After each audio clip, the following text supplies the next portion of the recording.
seja muito bem-vindo, seja muito bem-vinda ao programa Mãozinhas que Fazem. O que você quer ser quando crescer? Se a resposta que você deu na sua infância é a profissão que você exerce hoje, parabéns, você faz parte dos 30% que trabalham com o que sonharam quando criança, de acordo com um estudo realizado por uma rede profissional e social. Será que é possível identificar a profissão que seu filho vai exercer no futuro? Para sabermos mais a respeito, vamos conversar com o palestrante do Abrindo Caminhos, que atende adolescentes e jovens, Eduardo Rios. Olá, Eduardo, seja muito bem-vindo. Como vai? Bom dia, Lilian. Muito obrigado. Um prazer imenso estar aqui aceitando o seu convite e para poder contribuir com nossas crianças e com o seu programa. Obrigada pela sua participação. Eduardo, vamos começar sabendo um pouquinho quem é o Eduardo Rios. Conta pra gente. Bom, tentar fazer um breve currículo. Comecei a trabalhar praticamente aos 14 anos, ajudando a minha avó. Morei um ano na Bahia com a minha avó materna, Dona Catarina. Comecei trabalhando na fazenda da família, na padaria de ajudante de padeiro. Vendia sorvete em porta de estádio para contribuir com a minha avó. Obviamente nada forçado, tudo de livre e espontânea vontade, muito incentivado pela minha avó. Depois passei por áreas como a informática, onde comecei também muito novo a dar aula, praticamente aos 15, 16 anos com a minha mãe, que sempre trabalhou muito com informática. Aos 16 anos comecei na área de contabilidade com a minha família paterna, que são todos contadores. Já passei por profissões, meu primeiro emprego de carteira registrada foi lavando cachorro numa clínica veterinária em Santos. Olha que bacana. Mas já passei por várias atividades, desde ajudante de pedreiro, vendedor de computador, vendedor de plano de saúde, enfim, várias profissões. Hoje eu sou proprietário da Falcon Contabilidade e Consultoria em Alphaville. Sou também consultor desta mesma empresa. Faço também, nas minhas horas vagas, quando sobram horas vagas, eu sou teacher de inglês também, faço aulas de inglês, uma coisa que me dá muito prazer. Sou Business Development Manager da empresa America Expert, que é uma consultoria que eu tenho uma parceria nos Estados Unidos, em Miami, tá? Onde nós atendemos o mundo todo hoje, aí, tanto na área contábil, de abertura de empresas, e também estou indo nessa veia de palestrante também, com o projeto da palestra Abrindo Caminhos, que já é um trabalho que eu já faço há quase 2 anos praticamente. Que bárbaro. Eduardo, então eu vou tomar você como exemplo de uma colocação que eu vou fazer. Né? Certo, Lilian. As crianças na infância, né, desde a primeira infância, elas são, por natureza, muito curiosas. Né? Sim, então, demais. elas experimentam, fazem descobertas e aprendem a cada descoberta que elas fazem. Né? Então, o que eu posso te comentar, na verdade, é que você Claro. deve estar aí dentro desses 30% aí. Sim, eu sou um felizardo de estar dentro desses 30%, primeiro que trabalham no que gosta. Né, dentro dessas diversas atividades que eu fiz, hoje eu estou realmente dentro do que eu gosto. Eu acho que pessoas que trabalham com o que gostam, acho que até acima do que 30%. Mas a minha colocação para você é a seguinte: as crianças, elas experimentam, né, fazem descobertas, então Sim. elas buscam, através das inteligências múltiplas delas, né, as diferentes Sim. habilidades que têm. Os pais devem contribuir, né, no ambiente familiar. Sim, também demais. com um espaço que propicie essas vivências, né? Então, deixar que a criança brinque com massinha, com blocos de montar. Mas acaba despertando nos pais, sem querer, aquela ansiedade de, puxa, meu filho tem aptidão, talvez, para ser um engenheiro, porque ele gosta de desmontar um Sim. brinquedo e depois tenta remontá-lo. Né? Uhum. Ou então, existem também pessoas hoje, adultos, que tinham possíveis, né, essas ideias vocacionais aí, Sim. mas que foram por outro caminho, por outro lado.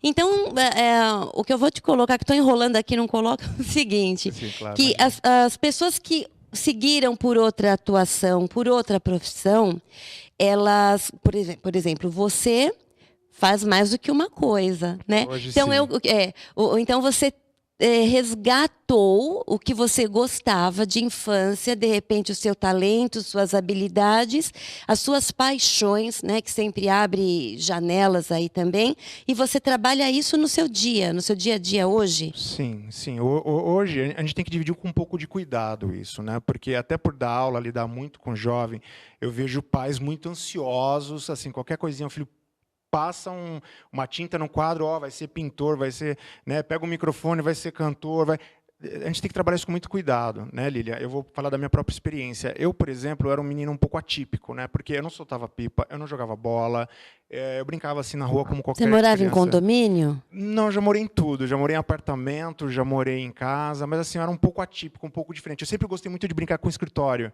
né? Minha mãe trazia coisas do trabalho dela, eu tinha máquina de escrever em casa, então eu sentava, organizava uma mesinha. E assim, a única certeza que a minha mãe tinha é que eu ia trabalhar com o escritório, né? Mas já tentei fazer de tudo. O legal é que a minha mãe, por exemplo, ela sempre me deixou muito livre para escolher o que eu quisesse. A minha mãe, ela sempre... Os pais devem deixar a criança devem brincar experimentar de tudo, justamente. Mas não criar aquela pressão. Né? Eu acho que é saudável, por exemplo, você aplicar o uso do computador com uma certa demanda e cuidado e limites desde cedo, porque é uma ferramenta que ela vai usar no futuro. Eu acredito que ela deve mexer com arte, porque é uma coisa que aguça a criatividade. O próprio videogame já foi feito pesquisas científicas que ele aguça muito a sagacidade, a inteligência, coordenação motora, entre outros. Então, acho que cada coisa na vida da criança no dia a dia, ele traz elementos para ela poder experimentar de tudo. Mas os pais devem deixar ela decidir. Os pais eles devem ser um canal de orientação, não de obrigação. Não de, olha, filho, você vai... Porque hoje ainda vejo o pai falar assim, olha, você tem que estudar para ser médico, tem que estudar para ser doutor. A criança não precisa brincar e transformar aquela brincadeira em uma futura profissão, na verdade. Não. Mesmo porque a criança, quando os pais, né, ansiosos, falam, nossa, meu filho vai ser jornalista. Adora, né? Porque adora fazer perguntas. Porque gosta de fazer perguntas, vai ser jornalista.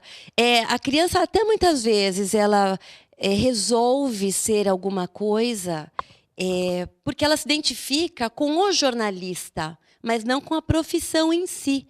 Porque a criança não entende a profissão, né? Na verdade, assim, o ócio mesmo. Ela tem a imagem de um profissional, de um apresentador de televisão, por exemplo, ou do próprio professor. Então, ele, na verdade, não entende. A criança não entende quais são as atribuições. E o legal é ela experimentar também todas essas interferências externas, como você citou, do próprio professor, do pai, que tem uma determinada profissão, da mãe, de um tio, porque... Quando nós somos crianças, a gente vive dentro de um universo muito grande, muito gostoso de você experimentar. Por exemplo, eu sempre fui muito no escritório da minha família paterna, escritório de contabilidade. Então, desde muito novo, meu pai botava para eu fazer algumas coisinhas, eu ia me identificando. A minha mãe trabalhou muito com informática, então eu ia no veio da informática. Meus tios trabalham muito com vendas. Então é legal a criança ir experimentando um pouco de cada universo desse, mas que ajude ela a construir uma percepção do que ela vai ser, sem aquela coisa de obrigatoriedade. Hoje eu trabalho, por exemplo, com meus filhos. Eu tenho 2 filhos, a Amanda, de 18 anos, o Eduardo, de 16. Meus filhos, por exemplo, eu sempre coloco, vocês não são obrigados a trabalhar com contabilidade para assumir o meu escritório. O futuro de vocês está garantido. Para assumir essa bucha. Essa bucha, né? Porque eu tenho mais 3 sobrinhos, eu tenho uma sobrinha, então eu falo assim, alguém vai assumir.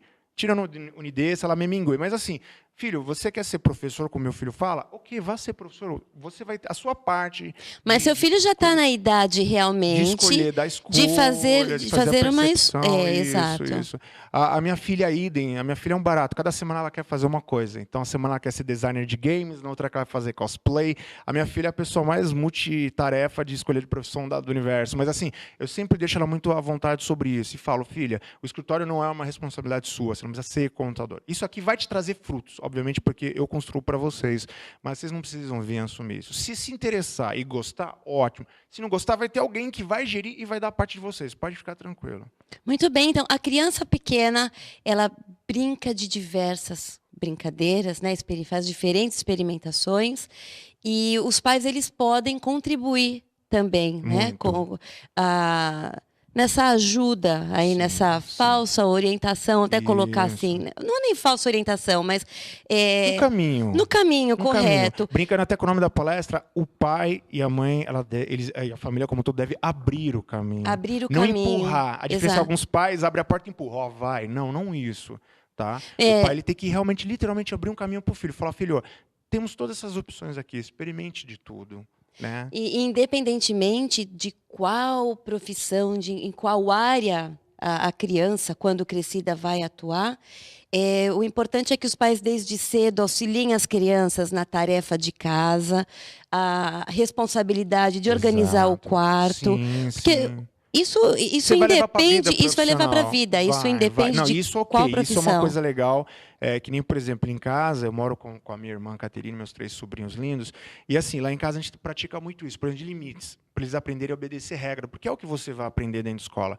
Vou dar um exemplo. Até 2 meses atrás eu dava aula numa escola de inglês, lá em Carapicuíba, e eu tinha muita dificuldade com a história de boné, porque nós tínhamos a regra que aluno não pode usar boné em sala de aula. E nós tínhamos, eu não, nas minhas aulas de inglês, graças a Deus, eu não tinha esse problema, mas com os outros professores eles enfrentavam. E muitas vezes eu ia de uma forma muito assim, gentil, pedir, olha, não usem boné, é uma regra dentro da escola. E muito aluno, alguns eram até abruptos comigo, até usando, não de uma violência física, mas até verbal, encarava, como se fosse, quem é você? E eu ensinava, olha, o mercado te espera. E no mercado de trabalho, quem não sabe obedecer regra, infelizmente acaba ficando fora do mercado. Ou até entra no mercado, mas não postula cargos maiores, promoções. Por quê? Dentro da empresa, uma das primícias é obedecer regras, saber obedecer regras. Pois é, Eduardo, eu já passei por essa situação, senti na pele. Eu lecionei língua inglesa durante 20 anos. E alguns desses 20 anos eu lecionei em faculdades e também em escolas, né? E eu perdi o meu emprego justamente por causa de boné. Porque eu não gostava de lecionar numa sala de aula que a turma estava usando bonés. E aí a mim foi colocada a situação entre o aluno e entre você. Sai você. Sai você. Não importa o quão você seja Infelizmente, boa. alguns profissionais. Então eu penso que o buraco é um pouco mais embaixo, né? Claro, porque então não é você trabalhar a sala de aula e o aluno só. O boné, Lilian, é apenas uma forma, é um exemplo. Né? Porque assim, eu sou ainda de uma geração que cantávamos hino nacional, o professor era autoridade dentro da sala de aula, entrava qualquer visita, levantava-se, ficava em silêncio, ouvia-se. Hoje, infelizmente, isso está se perdendo. Começa desde casa. Então, não vamos, pelo amor de Deus, colocar nos pais, nos professores essa responsabilidade, que está vindo desde casa. Claro. Mas eu acho um absurdo, realmente, porque assim, é a regra, aprender o jovem, ensinar o jovem desde cedo a aprender regras. Então, na nossa escola, graças a Deus, os diretores nos davam esse apoio. É assim, não pode usar boné, não pode usar celular. E eu pegava, às vezes, até coisa mais simples, assim, de sentar correto, porque o aluno chegar na sala de aula, queria deitar na cadeira, eu falou, não, isso vai fazer mal até para você fisicamente. Sim. Os meus alunos, claro, não de uma forma rude, não de uma forma grossa, mas com muito carinho, muita atenção, todos me ouviam. Eu já tive alunos resistentes, mas consegui, ao pouco, com paciência, quebrar. Os outros professores tinham mais dificuldades. Aí eu tentava ajudar, porque os outros professores me pediam ajuda, e eu percebi esse choque. Né? Tipo, quem é você? Por que você está me pedindo? E eu falava assim, eu pago o seu salário. Exato, a gente ouve de tudo isso. Mas assim, eu, claro, mantinha calma. Vou ser sincero que é difícil até às vezes, porque você está querendo ensinar alguma coisa para ele e está recebendo um tapa na cara de uma forma figurativa, se dizer isso. Alguns professores, infelizmente, até fisicamente recebem isso, infelizmente, hoje. Mas é só ensinar. Eu só falava para eles uma coisa, olha, não se esqueçam que é de professor, sou empresário, então estou do lado que vocês estão querendo entrar. Tá bom? Não esqueçam disso. Então tira o teacher Eduardo e coloca o Eduardo empresário. Eu estou do outro lado. Muito bem. No próximo bloco, vamos continuar conversando com Eduardo Rios e falando sobre a sua palestra Abrindo Caminhos. Sim. Voltamos rapidinho, já já.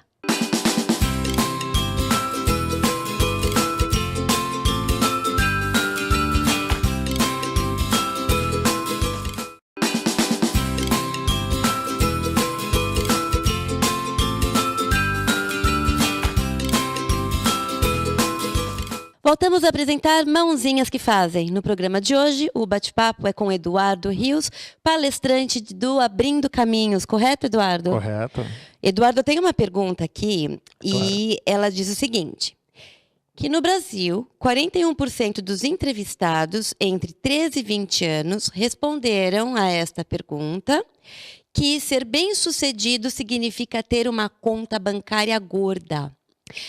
O que você acha disso? É verdade?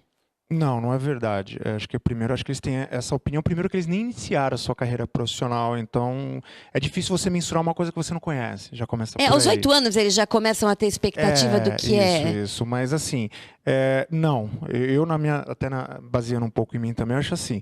Você ter uma conta gorda, um maior salário, não é sinônimo de uma carreira bem-sucedida. Bem-sucedido, eu acredito que é, primeiro, você realizar os seus sonhos, e nem sempre é apenas materiais em termos de dinheiro, financeiros. Eu, por exemplo, vou dar um exemplo da minha carreira. Eu sempre quis aprender línguas. Hoje eu sou fluente em inglês, fluente em espanhol, devido ao meu trabalho. É uma realização. Eu sempre sonhei em viajar, né? Talvez até ter uma carreira internacional. Graças ao meu trabalho, hoje eu conheço países como Estados Unidos, Espanha, Portugal, França, Holanda, Peru, Colômbia, entre outros. Então, para mim, isto é uma realização. Conhecer pessoas, ensinar e, principalmente, deixar um legado. A palestra Abrindo Caminhos, por exemplo, veio para deixar um legado. E isso, para mim, é uma realização pessoal muito mais importante do que uma conta corrente, um cartão de crédito com alto limite. E como é que como surgiu a inspiração da palestra Abrindo Caminhos? Bom, primeiro eu sempre tive uma veia com vontade de fazer um trabalho, né, social, como eu faço hoje da palestra. A minha mãe trabalha muito isso da área social. E em 2011 eu assisti a uma palestra do Roberto Justus, de quem eu sou fã incondicional, né? Já me inspirou a fazer um trabalho. Aí eu pensei, mas qual trabalho eu posso fazer para ajudar quem? Então, como eu já desde cedo comecei a trabalhar, minha família desde cedo tem empresa, eu percebi sempre a dificuldade do jovem na hora de entrar no mercado de trabalho. Eu falei, opa, eu posso ajudar os jovens. Como? Como eu já sou professor desde os meus 15, dando aula de informática, entre outros, eu falei, pronto, vou juntar. Ensinar, dar aula, jovens, dificuldade no mercado de trabalho, palestra do Justus, o lado social da mamãe, pronto, nasceu aí a palestra Abrindo Caminhos. Também fui muito inspirado, numa época eu trabalhei numa empresa chamada, eu não vou te falar o nome para não fazer merchandising, perdão, mas Ok. enfim, que tem um profissional chamado Dr. Stephen R. Covey, que ensina que todos nós, professores, empresários, apresentadores, devemos deixar um legado. Ele diz que nós devemos deixar um mundo melhor do que nós encontramos. Então, fazendo uma vitamina de tudo isso, nasceu aí a palestra Abrindo Caminhos. Que bárbaro! Vamos conhecer então um pouco mais sobre a Sim, palestra sim. Abrindo Caminhos. São jovens, a partir de que idade podem participar? Bom, eu costumo dizer que não tem assim um público-alvo. É óbvio que a partir dos 14 anos oficialmente pode-se trabalhar no Brasil. Mas é possível, mas jovens, 10, 12, 11, 12 anos, assistir a palestra e conseguir captar alguma mensagem. Já tive professores de 50 anos de falar para mim, olha, Eduardo, aprendi uma coisa nova hoje. Então, mas o público-alvo é a partir dos 14 que oficialmente pode se trabalhar no Brasil. Mas ela é sempre benéfica para todas. Mas essa palestra, ela conta a sua vida, a sua história? Não, a palestra ela não é baseada na minha história de vida, né? Porque as pessoas perguntam, é uma palestra motivacional, profissional? Não, eu sofri um acidente aos 23 anos, interrompeu a minha carreira profissional, eu era contador de uma faculdade. Disso eu tive 5 paradas cardíacas, tive uma parada total, eu fiquei 1 ano de cama, eu fiquei 5 de cadeiras de rodas, entre outras coisas. Tive que restartar a minha vida profissional. E as pessoas acham que é uma palestra sobre isso. Não, isso é uma parte da palestra. Tá? Como Então, exemplo de superação. exato. Eu coloco como eu voltei, por exemplo, a trabalhar de cadeira de rodas, porque eu sou contador, eu preciso de mãos e cabeças firmes, não precisava das pernas até então. Sim, porque é entre outras importante coisas. colocar para o jovem, quando ele vai ingressar no mercado de trabalho, que ele vai ter que superar sempre, vai ter Isso. desafios. E eu acho que é o que aguça, na verdade, né? Isso. Alcançar o sucesso apenas, que graça tem se for apenas uma reta, né? Você exato. precisa crescer. Passar por dificuldades, as dificuldades fazem você crescer, fazem de pedras você construir muros para fortificar a sua vida, a sua casa, a sua família. Né? Então, o meu acidente eu uso como um gancho. Certo. Para falar de coisas como objetivo, força de vontade, entre outros. Né? Mas ela é realmente focada no profissional, de como o jovem pode começar no mercado de trabalho. Olha, não tenho experiência. Ok, legal, tudo bem. Então deixa isso de lado. Mas toma aqui 10 dicas para você poder começar melhor na sua profissão. Eduardo Rios, qual é a maior deficiência do jovem hoje em dia? Eu acho que é a perca do foco. O jovem, quando começa, hoje ele tem muitas coisas que tiram o foco dele do trabalho. Você tem o WhatsApp, você tem Facebook, você tem Twitter, é muita mídia. O próprio celular em si é uma ferramenta de distração muito grande. Então, tem muitos jovens mais velhos aí também, que passam parte do dia colocando posts. Exatamente. Muitas pessoas falam, por exemplo, assim, nossa, Eduardo, eu gostaria de falar inglês como você. Eu falo assim, olha, fica 3 horas a menos no WhatsApp por dia, pega só meia hora por dia, estuda inglês, pega um aplicativo gratuito que tem e estuda. Você vai falar inglês rapidinho, como eu ou outras pessoas falam, até melhor. Tá certo? Então, acho que é a perca do foco. Porque na minha época não tinha nada disso. Em horários livres, eu estudava, me dedicava e aprendia como melhorar como profissional. Qual que é a maior necessidade das empresas em relação aos jovens? Um jovem mais preparado e, obviamente, na outra ponta da pergunta anterior, mais centrado. Ele entender que ele é parte da empresa, porque muitos jovens entram na empresa, sou apenas um office boy, sou apenas um auxiliar administrativo, não faz diferença. Faz diferença, sim. Faz grandes contribuições, tá? Então ele tem que entrar sabendo que ele é uma parte de uma engrenagem, que qualquer pecinha que não estiver funcionando bem pode colocar a empresa em risco. Não é só o diretor, não é o diretor financeiro, tá? Então ele contribui mais, ser mais corporativo. E o que tem a ver o Rotary em relação à sua palestra, o Projove, em que momento fez parte ou faz parte da sua vida? O Rotary e o próprio Projoves era uma contribuição fantástica. A minha palestra, eu terminei ela em 2012. Montar ela um estudo de 2 anos, tá? Teve contribuições, inclusive, até de PhD, o Josmar Arraes. Vou fazer uma palestra. Isso. Não foi assim, tomou um café não foi um slide de 10 de uma noite. Olha, amanhã você tem que fazer uma palestra. Não. Foi um trabalho de 2 anos de estudo, depois da palestra do Roberto Justus. Eu vim estudando, pegando artigos, conversando com pessoas. E até o Josmar Arraes, um PhD, da maior empresa de melhoria de performance do mundo, corrigiu junto comigo. Então, trabalho. E outra, não é apenas a minha opinião, é a opinião de mais de 30 empresários, diretores, presidentes de empresas. Isso é muito importante, Lilia, saber. Não é apenas a opinião do Eduardo, tá? Público, é a opinião desses empresários, de outras pessoas, que isso é muito bacana, tá ok? E o Projove, o que aconteceu? Eles me encomendaram, eu conversando no centro comercial do Alphaville, e eles me encomendaram 2 palestras teste. O centro comercial me propôs, junto com o Projovem de Barueri. Aí eu falei, ok, vamos fazer 2 palestras teste. Até hoje não esqueço, o Eduardo, né, o diretor, falou assim, olha, se gostarem, nós fazemos outra. Né? E de 2, viraram 8. Eu já fiz aproximadamente umas 10 palestras para o Projovem, já abri para outras empresas convidado. E hoje eu sou rotariano também, já fui no passado, hoje eu sou rotariano, sócio fundador do Rotary do Centro Comercial do Alphaville, ao qual fui convidado também. Fui, inclusive, paraninfo da formatura da turma de 2014, do Rotary, lá a 33ª turma, com muito prazer. Um abraço a todos eles, saudade de todos. Enfim, então o Rotary ele surgiu como um trampolim para a minha palestra. A minha palestra ela foi para outro nível, a partir que o Projovem entrou na minha vida, que o Rotary voltou à minha vida. Minha palestra deu um pulo assim, foi lá na estratosfera, graças a Deus. Gostaria de agradecer também a todos do Rotary Club, não apenas do Alphaville, mas no mundo inteiro. Vou deixar também um abraço para todos os rotarianos aí, hein? Um grande abraço. Eduardo, vamos falar agora um pouquinho como funciona a palestra. São passos, a palestra tem duração de quanto tempo, aonde ela pode acontecer?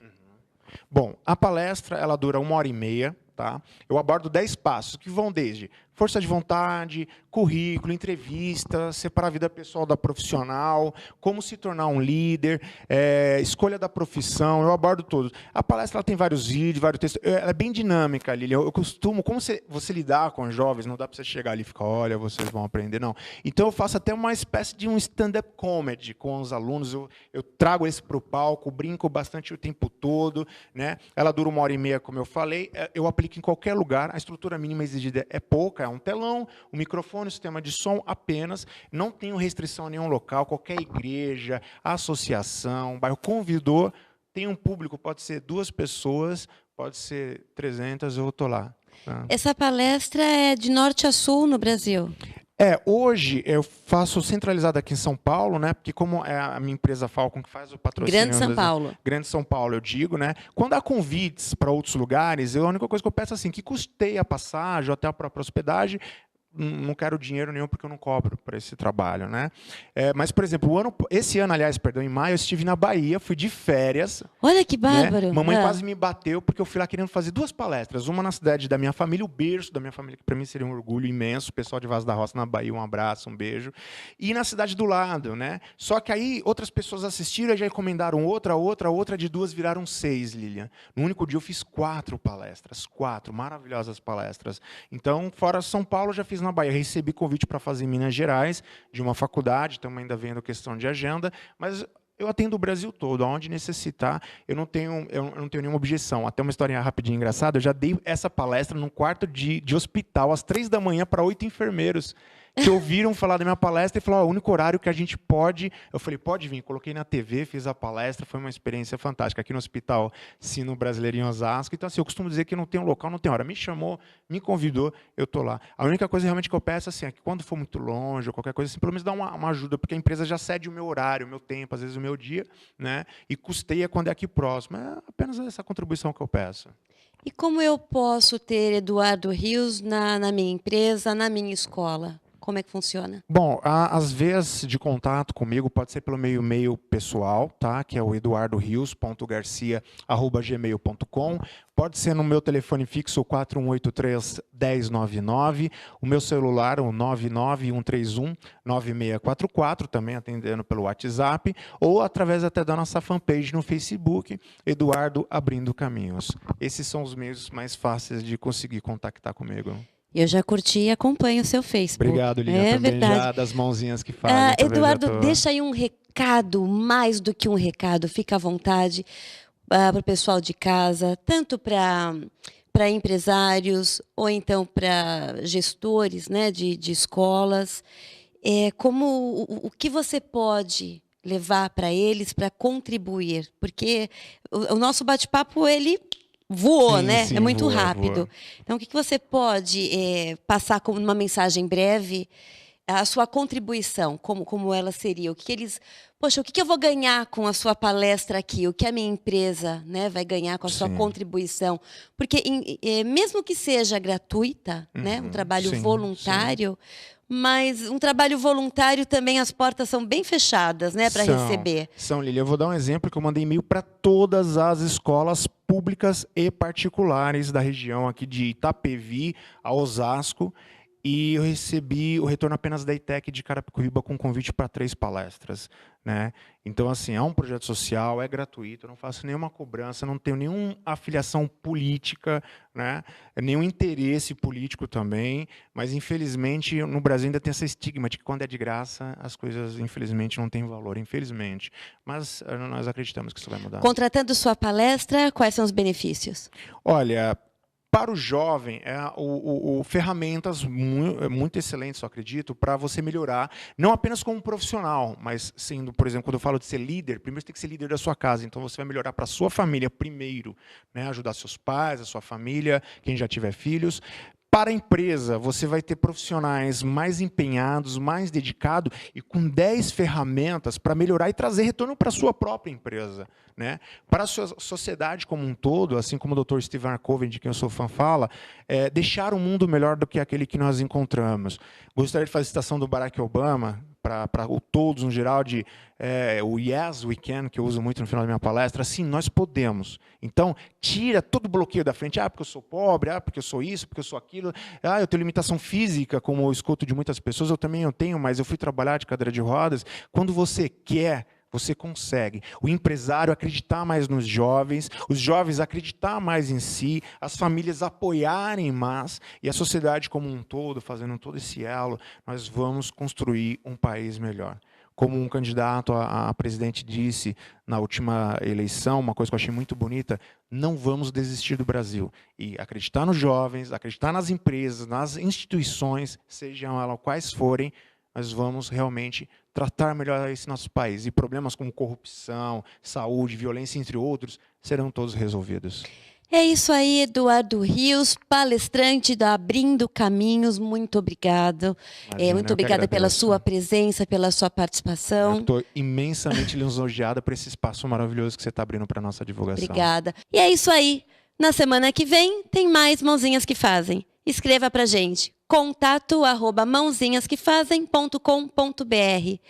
Também você pode visitar nossa página www.mãozinhasquefazem.com.br. Um grande beijo, ótima semana. Tchau, tchau.